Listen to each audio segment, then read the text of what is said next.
Pakistani media बैनुल अक़वामी media के तनाजुर में ये हमारा आज का सेशन है। और इस सेशन में जो हमारे मौजूद मेहमानान गिरामी हमारे साथ मौजूद हैं, मैं चाहूँगा कि उनका तारुफ सबसे पहले करवा दूँ।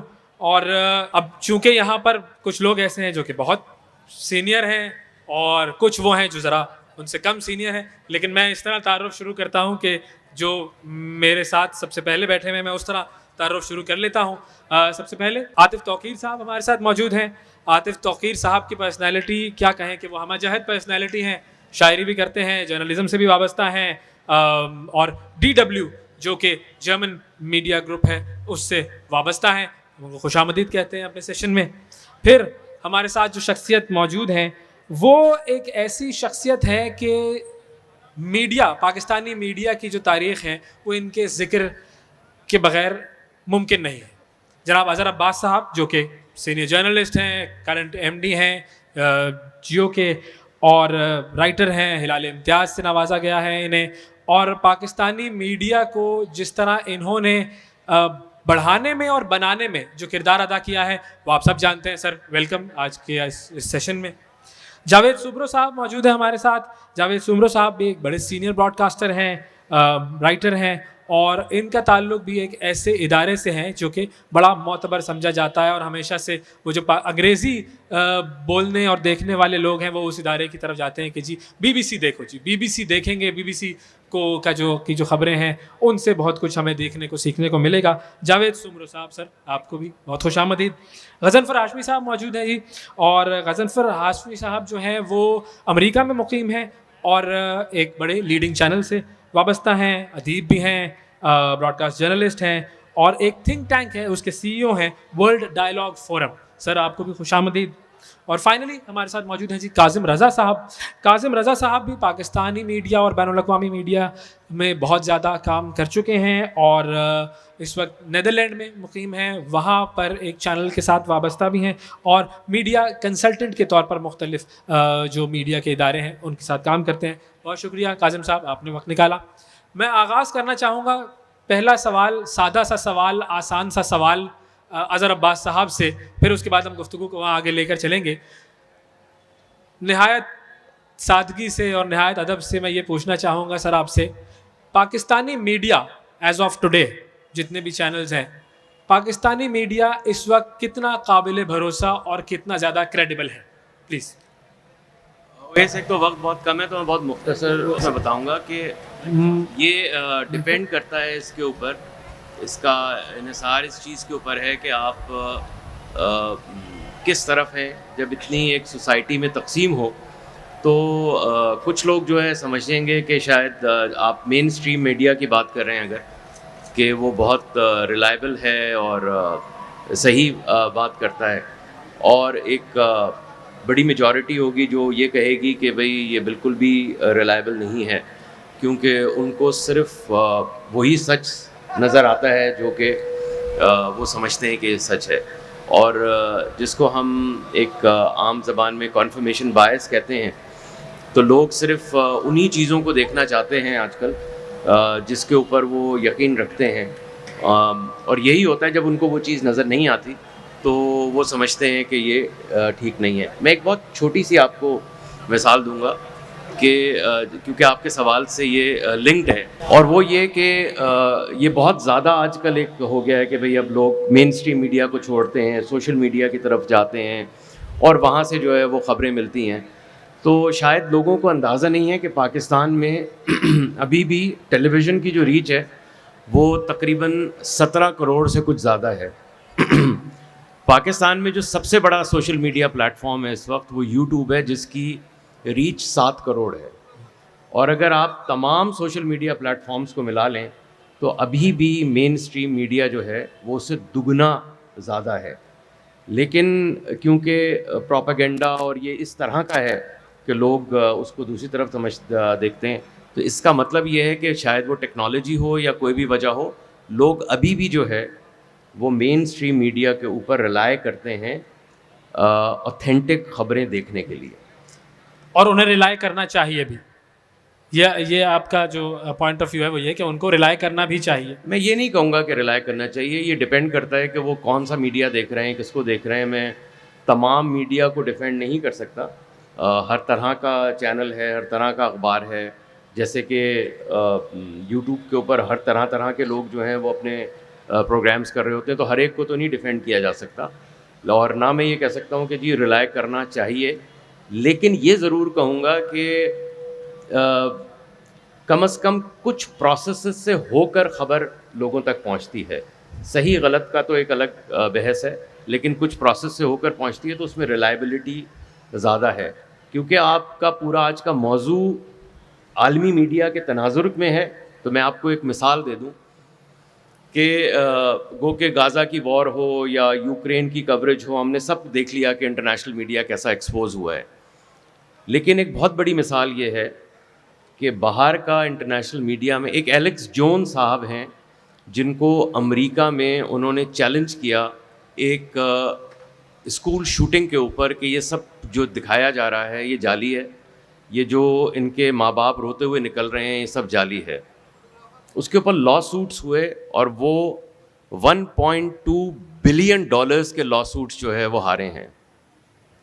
ये है वहाँ पर कानून का या रूल्स एंड रेगुलेशंस स्ट्रॉन्ग होने का नतीजा। आज पाकिस्तान के अंदर पता नहीं हम मेरे जैसे और कितने लोग यहाँ पर भी बैठे होंगे जिनके ऊपर ब्लास्फेमी के जिसका दिल चाहे वो इल्ज़ाम लगा दे, जो दिल चाहे इल्ज़ाम लगा दे। 1800 केसेस हैं ब्लास्फेमी के और मुख्तलिफ, जो कि सिर्फ जियो टेलीविज़न के ऊपर या उनके मालिकान के ऊपर और लोगों के ऊपर लगाए गए। 13 केसेस हैं जो जियो जीता है सिर्फ लंदन में।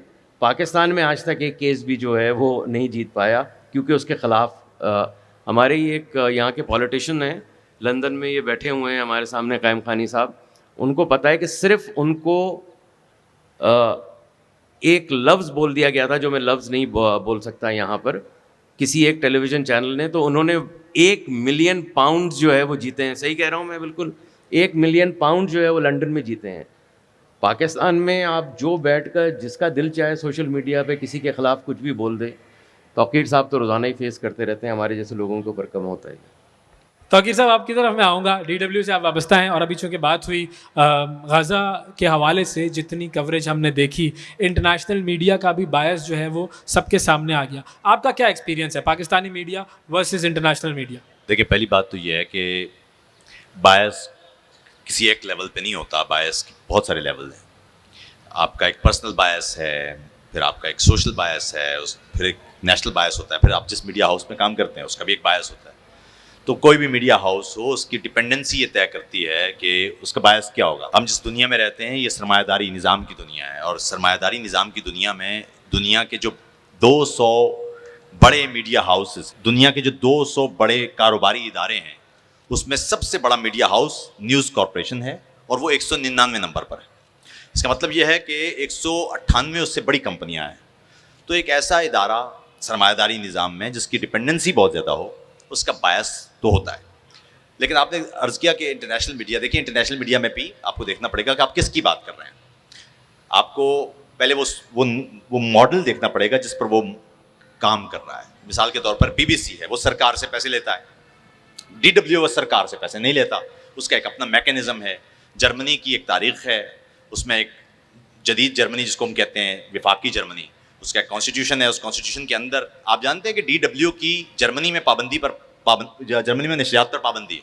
यानी DW जिसके ऊपर करीब कई मिलियन यूरो खर्च होते हैं, वो जर्मनी में नशर नहीं हो सकता। इसलिए क्योंकि हमें पैसे पार्लियामान से मिलते हैं, तो ये शायबा हो सकता है कि ये मीडिया किसी के लिए इस्तेमाल हो सकता है, किसी प्रोपेगेंडा के लिए। तो जर्मनी ने अपनी तारीख से सबक सीखा है। DW सिर्फ बर्लिन में उसको एक स्पेशल एक्सेप्शन दी गई है, क्योंकि वहाँ बहुत सारे फॉरेनर्स रहते हैं। जर्मनी में वो नशर नहीं हो सकता। DW का मिसाल के तौर पर बुनियादी काम आपको जो ह्यूमन राइट्स है, या जो हमारा बायस है, ह्यूमन राइट्स का मामला होगा या विमेन राइट्स का मामला होगा या डेमोक्रेसी का मामला होगा, इस पर रिपोर्टिंग करना है। यहाँ मुझे सबसे बड़ा जो मामला आपके सवाल में लग रहा है, ख़ासतौर पर गज़ा की जंग या यूक्रेन की जंग में, हमारे यहाँ ज़्यादातर लोगों को ख़बर और तबसरे में फ़र्क मुश्किल लगता है। हम जब कहीं तबसरा करते हैं तो तबसरे में आपका बायस आना चाहिए, खबर में तो बिल्कुल नहीं आना चाहिए। सवाल यह है कि जो खबर दी जा रही है, क्या वो खबर दी जा रही है या उसके साथ तबसरा भी दिया जा रहा है। मिसाल के तौर पर जो जनूबी यूरोप है और शिमाली यूरोप, इसकी मीडिया लैंडस्केप में फ़र्क है। मिसाल के तौर पे जो इटली, फ्रांस, स्पेन का मीडिया है, वहाँ पर लोगों को खबर और तबसरे में फ़र्क नहीं लगता। लेकिन जो शिमाली यूरोप जैसे जर्मनी, डेनमार्क, नॉर्वे का मॉडल है, वहाँ पर जब हम कोई भी बात अपनी करते हैं तो ऊपर लिखा हुआ आ जाता है ये कॉमेंट्री है, ये न्यूज़ नहीं है। तो मुझे लगता है ये भी है एक मामला। दूसरा, Are you free to say anything? absolutely free. When it comes to news, no problem, you are free to say no, there is no check. हम चाहे वो कितना भी फलस्तीन के हक में अगर कोई ऐसा मामला हो गया है, जो कि मिसाल के तौर पर कोई ऐसा मामला हो गया है जिसमें जैसे अल शिफा वाला जो वाकया था, तो हमने तो खुल के उस पे रिपोर्ट। बायस क्यों होना है? न्यूज़ को बायस नहीं होना चाहिए। हाँ, अलबत्ता ये मामला ज़रूर है कि एक ऐसा सच भी जिससे आपको जो बुनियादी उसका नतीजा है वो उलट निकल सकता है, तो उसको ज़रा उस तबसरे को, ऐसे तबसरे को वो जर्मनी अपनी तारीख की वजह से अवॉइड करता है। क्योंकि मुझे जहाँ तक याद पड़ता है, शायद वुसत साहब भी DW के लिए आर्टिकल्स लिखते थे और उन्हें शायद BBC के लिए नहीं, DW के लिए भी शायद उन्होंने कुछ ब्लॉग्स वगैरह लिखे थे। और जहाँ तक मेरी इन्फॉर्मेशन है वो गलत भी हो सकती है, वुसत साहब सामने मौजूद हैं, चूँकि पैलेस्टाइन बायस था तो इस वजह से शायद वो सिलसिला ख़त्म हो गया। मुझे नहीं, इस मामले में मेरी ऐसा ही वुसत साहब इसको कंफर्म कर रहे हैं। अच्छा, मुझे मालूम। तो इसका मतलब है मेरी खबर ठीक है। लेकिन you feel at this point in time कि अगर आप किसी भी किस्म का तबसरा करना चाहें तो कर सकते हैं। जर्मनी की एक तारीख है, जर्मनी की तारीख में इसराइल के हवाले से जर्मनी का एक मामला है। यहूदियों की नस्लकुशी की वजह से जर्मनी अपने आप को एक बेइंतहा मकरूज समझता है और उसका असर आपको नजर आएगा, इसमें कोई दो राय नहीं है। जर्मनी ना सिर्फ उस नस्लकुशी को मानता है बल्कि उसके अब तक उसके पैसे पे करता है। तो जर्मनी को इस मामले में कम से कम जर्मनी का एक किरदार महदूद रहेगा। अलबत्ता दूसरे मामलात में हम और ज़्यादा हो सकता है। मैं जावेद साहब की तरफ आना चाहूँगा, BBC की, जो कि आप BBC से वाबस्ता हैं, और अगर हम उसी तनाजुर में बात कर लें जो अभी गज़ा वाली बात चल रही है, फिर उसके बाद हम और भी कुछ मौज़ूआत हैं जिनको छेड़ेंगे। BBC के 100 एम्प्लॉइज़ ने अपने इदारे को ख़त लिखा था कुछ अर्सा पहले ही कि we are facing an organizational bias, और स्पेसिफिकली मामला यही था गज़ा का। तो ये मामला क्या होता है और कैसे जो है वो एक इदारा अपने स्टेचर के बावजूद एक इतना बड़ा इशू है उस पर बायस लेकर चल रहा होता है? लेकिन सबसे पहले तो मैं ये कहूँगा कि हर इदारा, हर जर्नलिस्ट बायस होता है। आप कुछ वैल्यूज़ के हक़ में होते हैं। बायस का मकसद ये है कि न्यूट्रलिटी जो है ना, वो इस तरह तो हो सकती है कि आप कहेंगे जी आप सारे ओपिनियंस को पोर्ट्रे कर रहे हैं, सारे ओपिनियंस बता रहे हैं, लेकिन आपका अब ये नहीं हो सकता कि अगर आपको नज़र आ रही है कि एक चीज़ गलत हो रही है, आप उसके ख़िलाफ़ ना लिखें, ना बोलें या ना लिख पाएँ, तो ये इसको आप बायस कह सकते हैं। लेकिन अगर जो चीज़ गलत है उसको गलत कहना पड़ता है, उसमें आपकी इम्पार्शियलिटी या न्यूट्रलिटी नहीं होती और नहीं होनी चाहिए। यूरोप में और अमेरिका में फॉक्स भी है, CNN भी है, BBC भी है, LBC भी है और कई स्काई भी है, कई सारे इदारे हैं।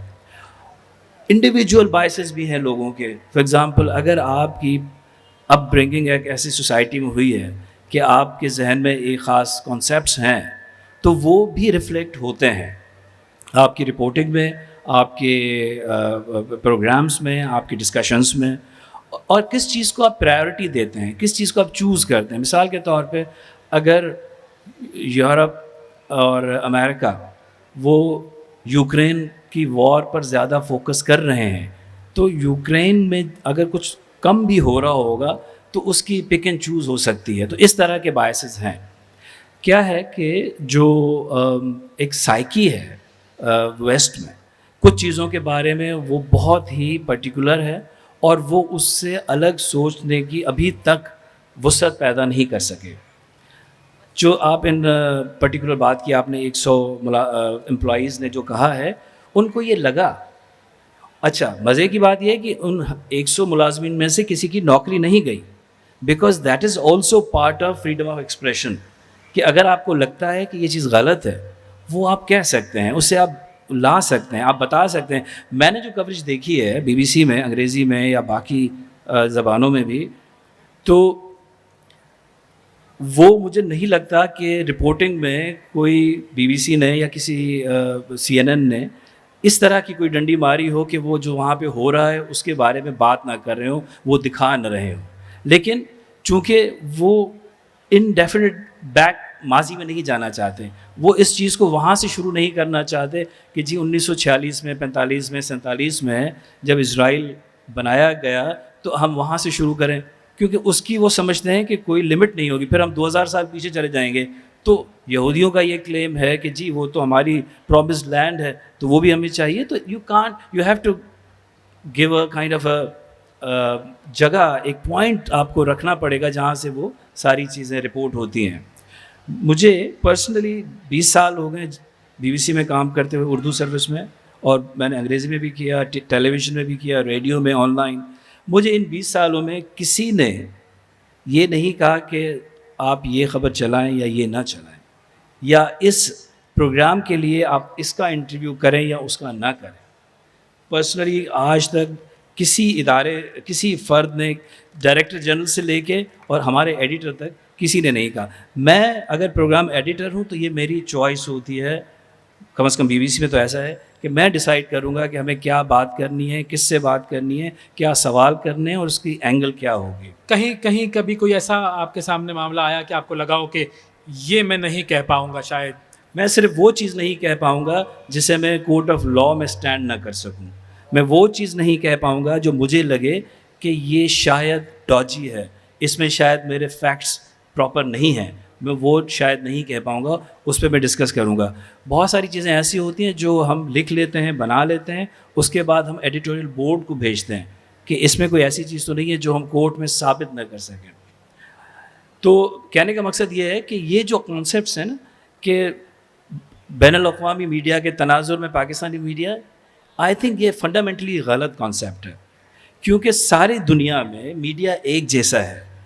यहाँ पर पाकिस्तान में मुझे पता है पर्सनली इतने ज़बरदस्त जर्नलिस्ट हैं जो अपनी ज़िंदगियों का रिस्क लेकर, अपने सारे ख़तरात, अपनी नौकरियों को दाव पे लगा के वो बात कहते हैं जो वो बिलीव करते हैं कि सही है, और दुनिया में, और फिर उन पर आइस डाल दी जाती है। एग्जैक्टली। और ऐसे ही जर्नलिस्ट दुनिया भर में भी हैं। लेकिन जैसे मैंने पहले कहा कि हर आदमी का एक इंटरनल बायस होता है और वो रिफ्लेक्ट हो सकता है और वो होता है। तो ये हो सकता है कि मिसाल के तौर पे चूँकि हम फ़लस्तीन के मसले को बहुत डिफरेंट एंगल से देखते हैं, तो जो भी दूसरी बात आती है हम उसमें ये तलाश करने की कोशिश करते हैं कि इसमें डंडी मारी गई है, इसमें गलत रिपोर्टिंग की गई है।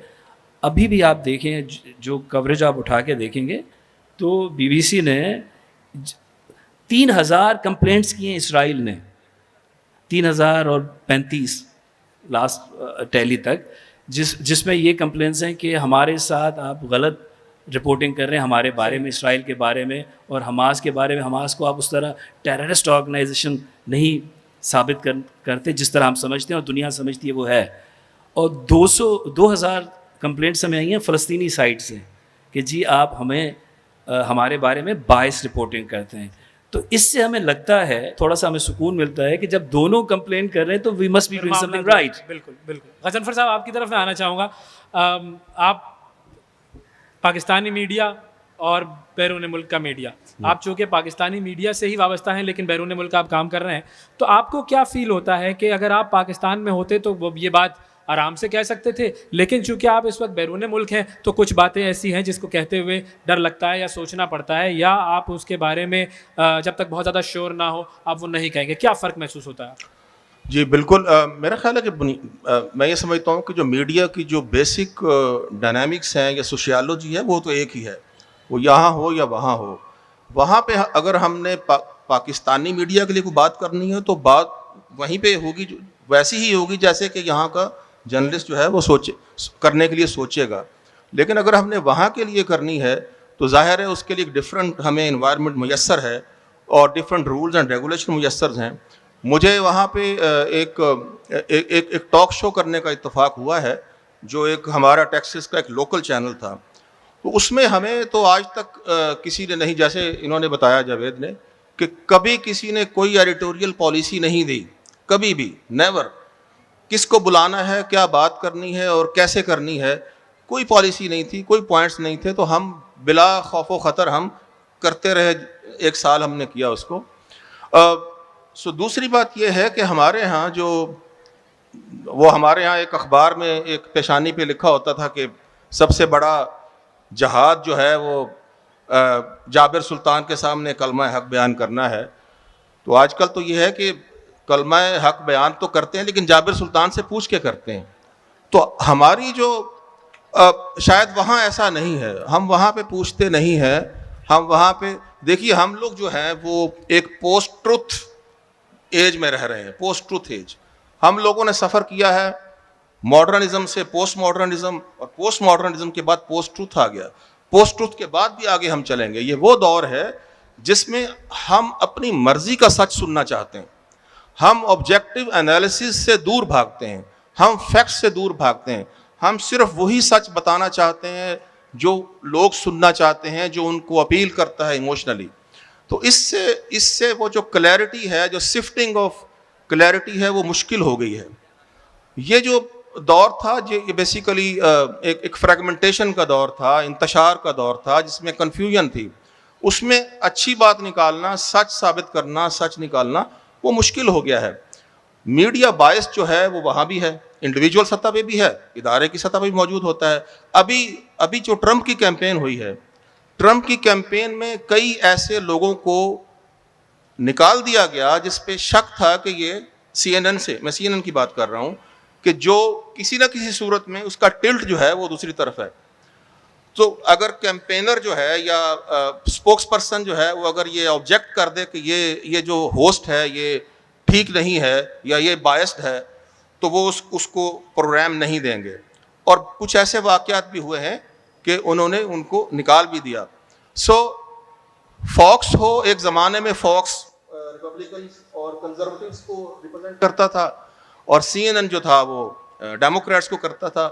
ट्रंप साहब ने 2016 की कैंपेन में उन्हें फॉक्स पसंद था और CNN के खिलाफ थे सख्त।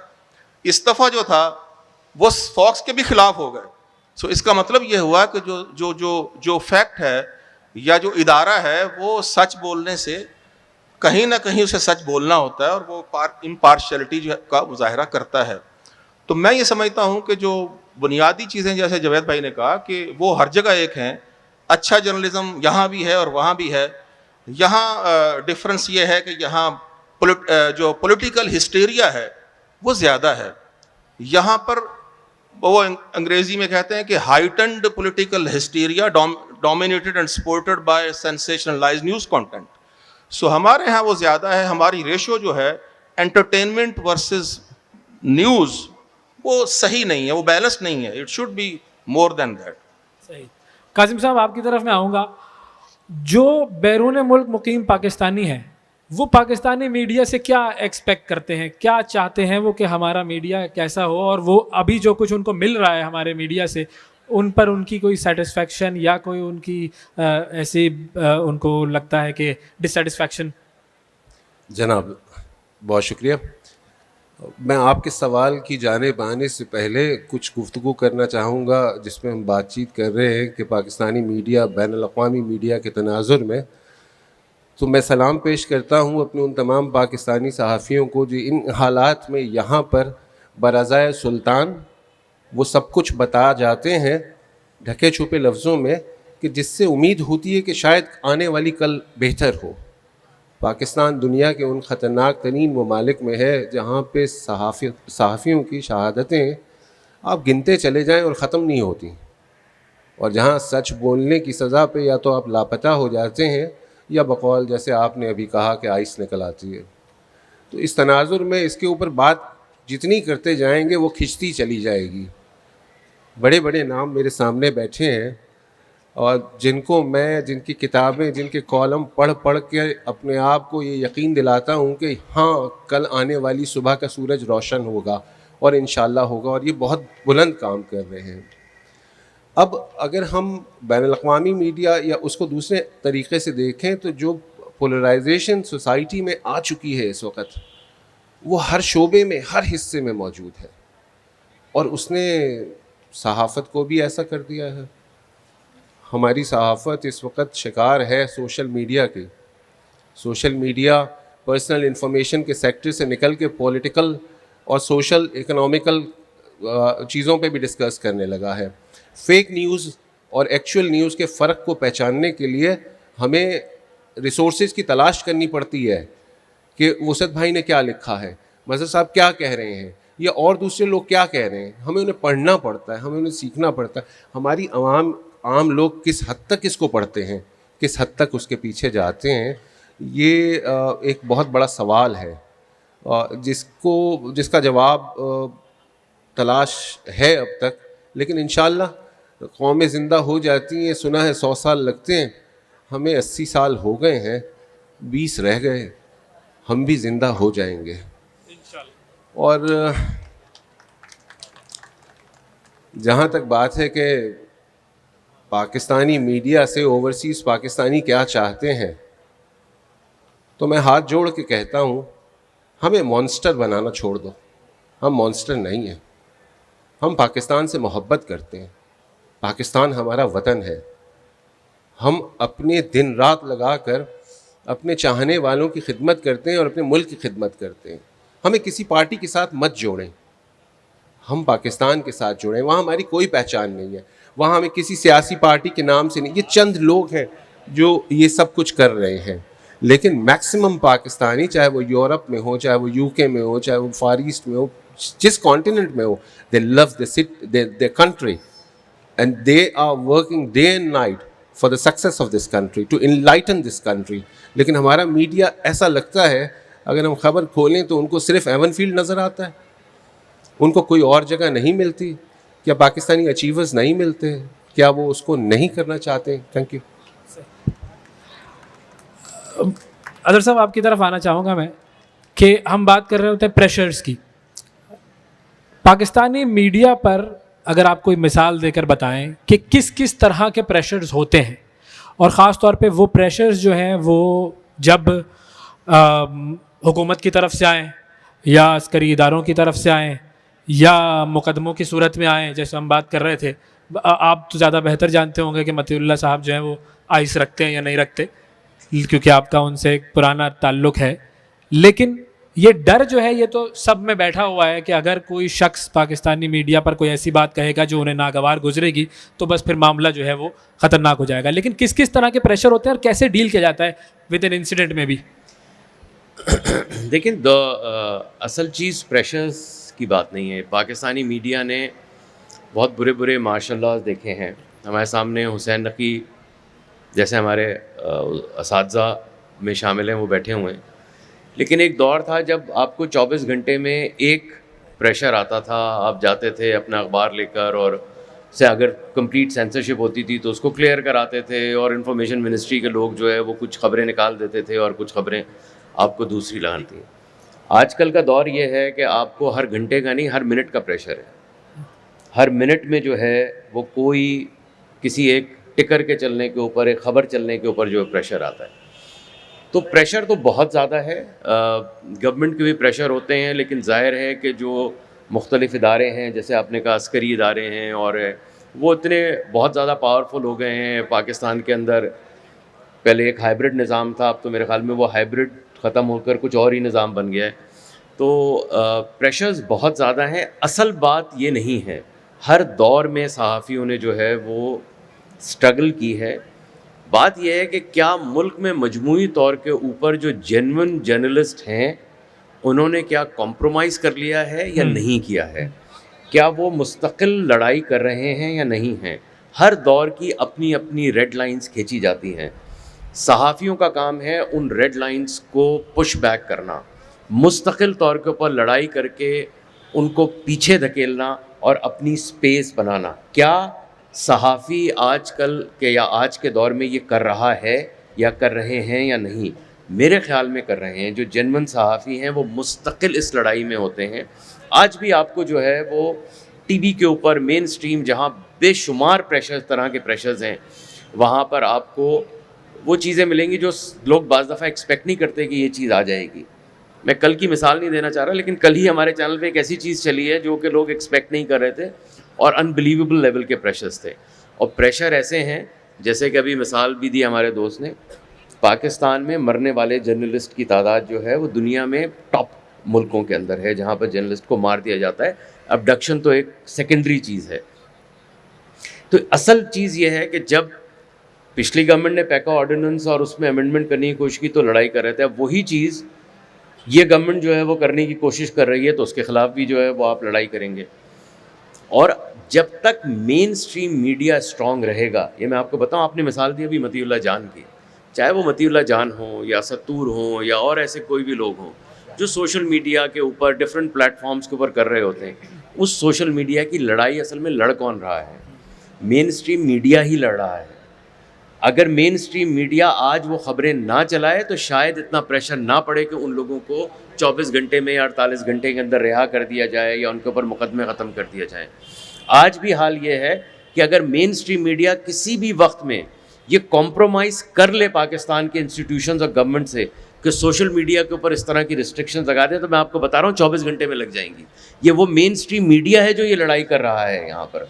तो ये मुस्तकिल लड़ाई है और देखना सिर्फ ये है कि क्या हम ये लड़ाई मुस्तकिल लड़ रहे हैं या नहीं। मेरे ख्याल में पाकिस्तान की सहाफ़त जो है, पाकिस्तान के जो सहाफ़ी हैं, वो मुस्तकिल ये लड़ाई लड़ रहे हैं। कभी वो 1 स्टेप फॉरवर्ड जाते हैं, कभी 2 स्टेप बैकवर्ड्स होते हैं, लेकिन लड़ाई मुस्तकिल है। वो लड़ाई जो है वो जारी है और जारी रहेगी। बहुत शुक्रिया आपका।